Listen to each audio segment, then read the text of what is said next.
Microbiology is the study of microorganisms like bacteria, viruses, fungi, and protozoa.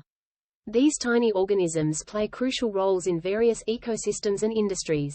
Scientists use microscopes to observe and study these microorganisms.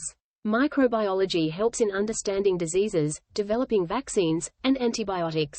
It also aids in food production, waste management, and environmental protection. Bacteria are single-celled organisms that can be harmful or beneficial to humans. Viruses are smaller than bacteria and require a host to replicate. Fungi help decompose organic matter and can cause infections in humans. Protozoa are single-celled organisms classified as animal-like protists. Microorganisms are found everywhere, from soil and water to human bodies.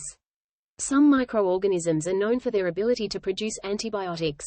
Microbiology has evolved significantly over the years, leading to breakthroughs in medicine and biotechnology.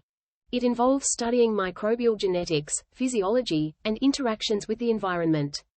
Microbiologists work in various fields like clinical, environmental, and industrial microbiology. They conduct experiments, analyze data, and make scientific discoveries. The field of microbiology is continuously expanding, with new discoveries made each day. Research in microbiology has led to advancements in genetic engineering and bioremediation. Understanding microorganisms is crucial for disease prevention and treatment. Microbiology plays a critical role in public health and epidemiology. Studying microbiology can help us appreciate the complexities of microbial life and its impact on human society.